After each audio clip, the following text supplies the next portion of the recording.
podcast, where we talk about fish, fishing, and eating fish. I am Dave Kellum. And I'm Clay Groves. Together we talk about fishy stuff that happened to us, people we know, and other fish nerds we have seen. Anything is fair game, and usually interesting and or funny. Hopefully. Hopefully funny. Today we are going to talk about Clay's salmon fishing excursion, Dave's new toy, updates on our fishing quests, fish in the news, and our new website, fishnerds.com. Fishnerds.com! Yay! Yay! So first of all, you got the boat out. I did. Actually, went out salmon fishing twice this week, and my inexperience is just beating the heck out of me. And there's two problems. One, I don't know what I'm doing. Two, I bring a 6-year-old with me as my co-pilot. See, so, the 6-year-old. Yeah, Zoe, my 6-year-old. Yeah, that's got to be an interesting component to the whole thing. Well, she's super fun, and she wants to go. So until I have a grown-up who's super fun and wants to go, it's just me and her. So, Dave, you should show up one of these days. I should show up one of those days. So, but how did it go? Well, the boat floats, and that's good. That's good. We went to Conway Lake first on Thursday, and we drove out, and there were some loons there, and we stopped the boat and floated near the loons, and Zoe was hello loon, and then we drove out to the open water, and the wind was blowing so hard the boat would barely move, and we turned around and went home. So that was our... Well, you know when to fold them. That's good. Well, when you have a 6-year-old in the boat, it's the patience level isn't there. Yeah, I heard kids can have an attention span twice. There's an equation. It's like 2 times their age in that many minutes. So that would make it 12 minutes. Did you make it 12 minutes? No. My kids are special. There's a quotient. I think there's probably something you can add. I divide by 2. Yeah, it's a function of genetics, I think. Maybe. So. All right. Well, good. And then Saturday afternoon, Zoe says, "Oh, let's go out again." And special daughter-daddy date. The plan was to go fishing and then go to a coffee shop and play Go Fish. So I thought, it's her idea. Who am I to argue? So we went down to Silver Lake, and just as a reference, Silver Lake iced out on Thursday. Oh, okay. Cold water. So, cold water, and my boots have a hole in them. So before we went, Zoe and I got my bicycle repair kit out, and we patched my boots, thinking that would solve the problem. Turns out, bicycle repair kits are great for tubes, terrible for rubber boots. So we're putting the boat into the water, and immediately both boots failed, and both boots filled with really cold water. But that's never stopped me before, and wasn't going to stop me this time either. So we got the boat out, and I bought something called a Dodger, which I'd never heard of before. But it's a silver shiny thing that you tie in your line, and about 2 feet behind it, you put your big fat lure out. And the Dodger is supposed to be an attractant to salmon, and it just dodges back and forth in the water and waggles the bait. Oh, that sounds interesting. Good. It does. Sounds cool. So I put that in the water, and I put that about 30 feet behind the boat, and I put another line out about 30 feet behind the boat. The wind's blowing like crazy, but it's beautiful out. And I turned the electric trolling motor on and the gas motor off, and I read if you do an erratic pattern, you're more likely to catch fish. So did you like shake like an epileptic, or you mean no? I better than that. I said, "Hey Zoe, you want to drive?" So, nice. So I put Zoe in the pilot seat, and I sat in front of the boat, and I watched her drive the boat. And of course, I'm yelling, "Go left!" and she's going right, and I'm yelling, "Going right!" she's going left, and straighten out, she's going in circles. A couple minutes later, and my pole bent over all the way. Oh! So fish on. Something happened. That's awesome. Something happened. I grab it, and I'm starting to reel, and I'm feeling something pulling on the other end. And then the boat spins around in one more circle, because Zoe's driving. Yeah. And everything breaks off. Oh. And I reeled up my second lure on my other pole. So you caught your other pole? I caught my other pole, but I'm thinking there was a fish there. Oh. And the Dodger did something for us, and the erratic driving wasn't hurting us. All right.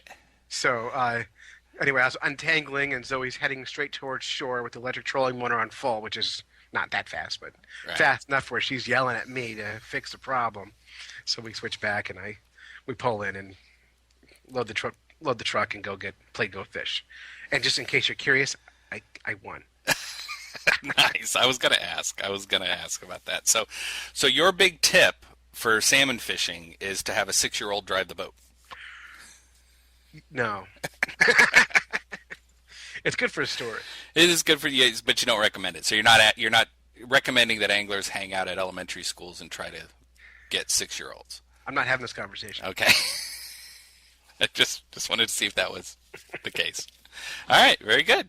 And you got a new camera this week. I got a new camera. It's a hear Sam. about It's cool. So I did this big impulse buy. Not an impulse buy. It was a week of impulse.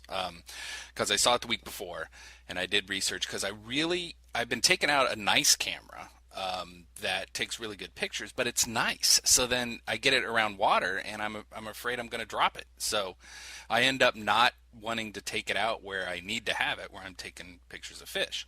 Fair enough. This seems like all completely logical, doesn't it? Sounds perfect. So What'd you tell your wife? yeah, I said, hey, I got a new camera. I told her I got a new camera in front of friends. So Always helps to have witnesses. yep, Yeah. yeah, Who will exactly. back you up, maybe. So but anyway, this camera is cool. It looks like a smartphone, but it takes high definition video underwater up to 15 feet underwater. The reviews seemed really cool. Got it at Target. Seemed fine. It was on sale. So I ended up doing some test runs. Of course, had to do that, and I put it on the end of a painting pole and put it up in a tree and was looking in holes in trees and things. It was working really well. I took it down. The only thing is when you stick it under the water on the end of a pole, the video's upside down because you have the camera upside down. Oh, that's a good point. But you just flip it over later.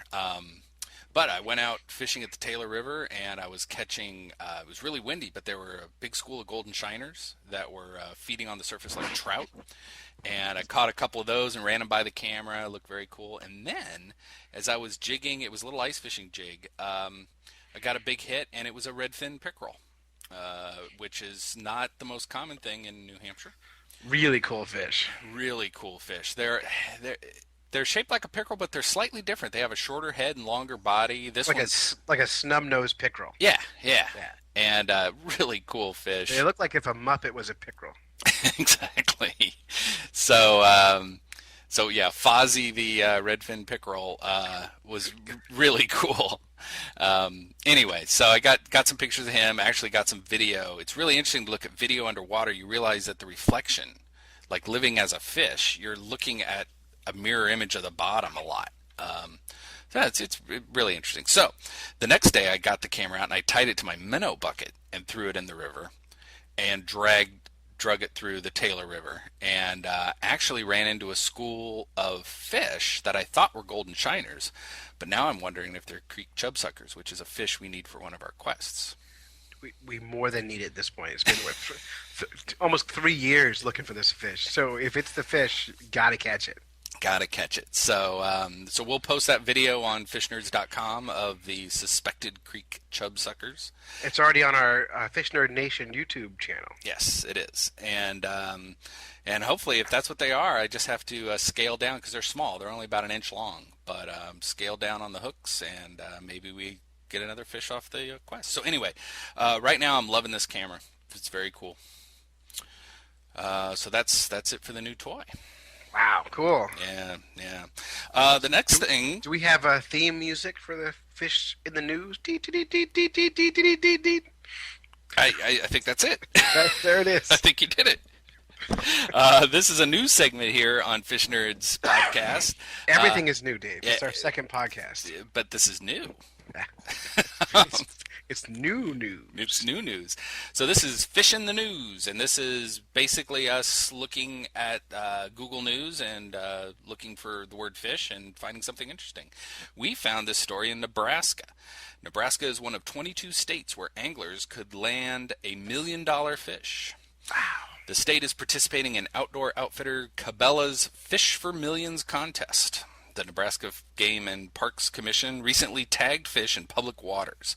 Anglers who catch those fish from May 4th to July 7th will have a chance to win up to $2 million in cash and nearly $275,000 in prizes. Wow. So, I don't know how I feel about this. If you're the one who caught the $1 million fish, you'd feel great about it. You would.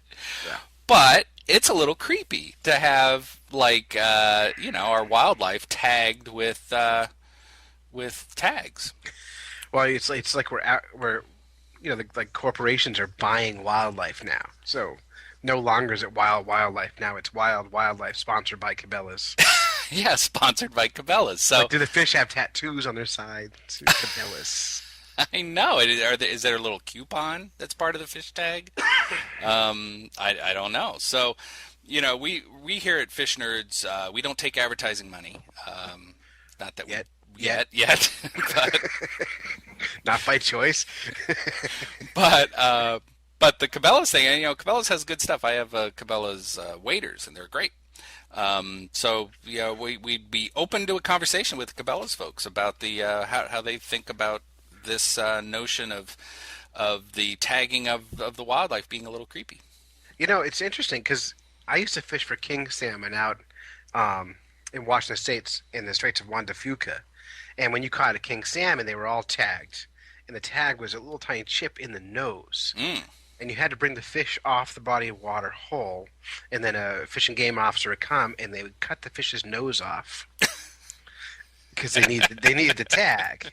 And then your tag would be matched to your fishing license number, and they put all the noses in a hat or something and draw them out, and you could win raffles that way. Put all the noses in a hat? Well, I'm not sure if they put real noses in, but I imagine a big bag of fish noses. Maybe it was like one of those bins where the fish noses and they spin them and then they reach in and they pull out the nose. Oh, I love it! Like some woman has to reach in there and this bingo spinner is there. Yeah, exactly. I'm in blood. That's really horrible. Okay, well there you go. So anyway, the whole idea of lottery fish. There you go. Lottery fish. All right, so let's wrap this up with some updates from the quest.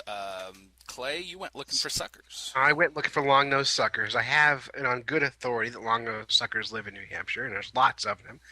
I went to the Ammonoosuc River on Saturday morning at about 6 in the morning. Now, Friday was a good day. Rivers were low. Saturday morning, I went to the Ammonoosuc, and it was above flood stage. And the idea was to find fish in their spawn. And I went to the river, and all I found was lots and lots of water and a bunch of kayakers. So I went home empty-handed. But long-nosed suckers spawn at 41 degrees Fahrenheit.